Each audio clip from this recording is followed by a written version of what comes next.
Just to reset where we are with 51, we're on episode 51. That would be the match where we crown the inaugural Beat the Champ.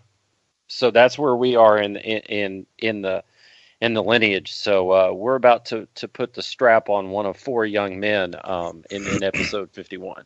Well, you can't actually say that because there was no strap. Exactly. As you will recall. Yep.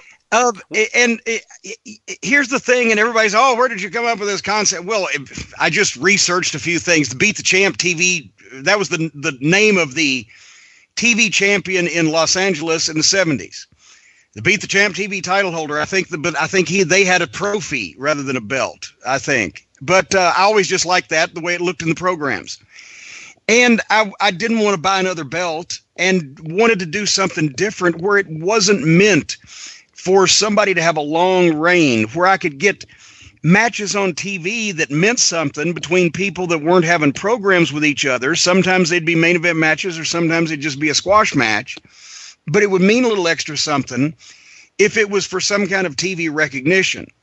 So the idea that I came up with was, we're going to crown the initial champion by having that, as you mentioned, and then each week that guy would defend it. And each week that he defended it successfully, he'd get $1,000, which is, even for a television program in wrestling at the time, was somewhat believable, right? You could stretch that far if you didn't know if you didn't read The Observer. Right. And it wasn't like it was ridiculous. And then if you won 5 weeks in a row, you got a bonus $5,000 from the promotion because you were a big deal. Well, basically, that was a way to, for example, Tracy, I think, was the first and maybe the only one that ever went 5 weeks in a row and retired undefeated. I believe it was. Tracy was the first, for sure. Yeah. There you go. Whereas other guys would get a week or two, but then a top heel would come along and, boom, or whatever the fuck, and crush the kids' hopes, blah, blah, blah.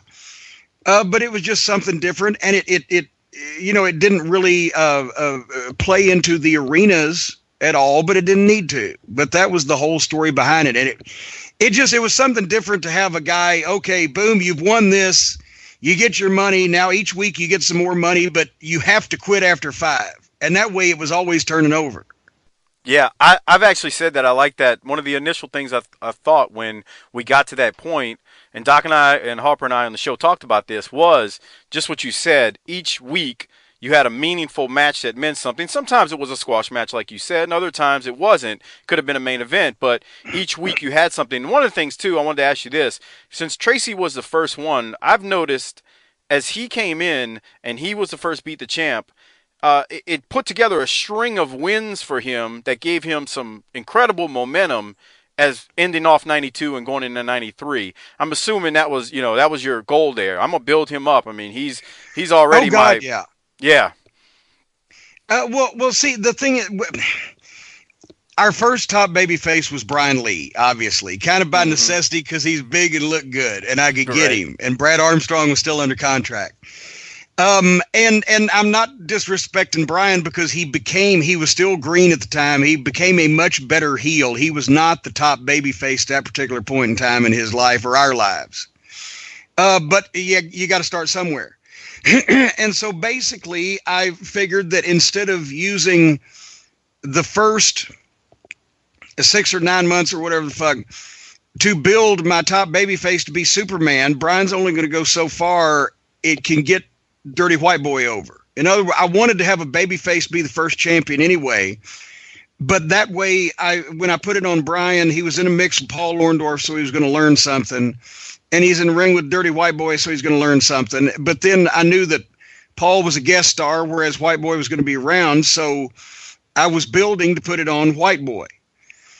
And then finally, when I did put it on White Boy, and he had the program with Horner, bells and whistles, I was building, trying to once again keep heat on Dirty White Boy, because by that point I knew, or thereabouts, that I was going to be able to get Tracy, and now I've got a top baby face that I'm put everything behind because he can get over.